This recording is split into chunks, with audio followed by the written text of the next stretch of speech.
បាទសួស្តីពុកម៉ែបងប្អូនបាទខ្ញុំមកថតផ្ទះឡៃឡុងពីធនាគារមួយទៀតដែរបងប្អូនបាទនៅចំណុចនេះតែម្ដងបងប្អូន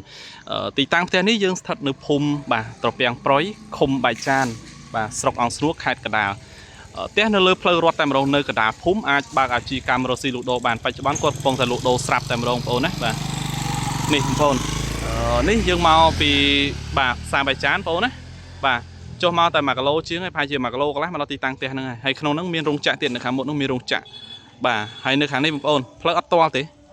នេះផ្លូវទៅនេះយើងបត់ស្ដាំឡើងទៅចំបរិយហេងបរិនបាទទៅ60ម៉ែត្រ70ម៉ែត្រទេទៅត្រង់បាទចំបរិយភពថ្មីកបូល3បងប្អូនបាទខ្ទង់តែ100ម៉ែត្រពីបរិយភពថ្មីកបូល3ឯងផ្លូវបេតុងឲ្យស្រាប់ទឹកភ្លើងក៏មានទឹកស្អាតក៏មានបងប្អូនណាបាទនេះទំហំដី10បាទក្បាល10បាទបដោយ21បាទហើយសាច់ផ្ទះរបស់គាត់មួយហ្នឹងគឺថ្មក្រោមឈើលើបាទ6គុណនឹង8បងប្អូនប្លង់រឹងណាបងប្អូនណា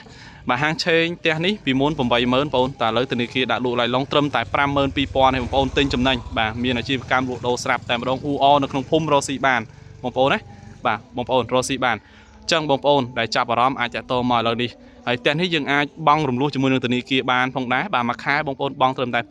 $281ទេបាទរយៈពេល15ឆ្នាំបងប្អូនអញ្ចឹងចាប់អារម្មណ៍តតមកបងប្អូនបាទដីនៅផ្សារបែកចានបាទទាំងដីទាំងផ្ទះនេះបាទដី1021ផ្ទះ6គុណនឹង8មានអាជីវកម្មស្រាប់តែម្ដងតាក់តងមកឥឡូវនេះមកបងប្អូនណាបាទមកមុនបានមុនគេទ្របឡៃឡុងពីធនាគារលក់អត់យូរទេបងប្អូនធ្លាប់តឹងហ៎បងប្អូនដែលធ្លាប់ទិញទ្របឡៃឡុងពីធនាគារគឺតម្លៃធូរថ្លៃខ្លាំងមែនទែនបងប្អូនបាទប្រៀបធៀបនឹងតំបន់នេះនឹងគេហដ្ឋានឬក៏ចោលអ្នកទ្របជំវិញនេះបងប្អូនបាទអរគុណណាបងប្អូនណាបាទ52តម្លៃដាច់ពីខាងធនាគារតែម្ដងតម្លៃដើម80000ណាម្ចាស់គាត់លក់80000បាទខ្ញុំសួរហើយបាទខ្ញុំសួរមិញហ្នឹង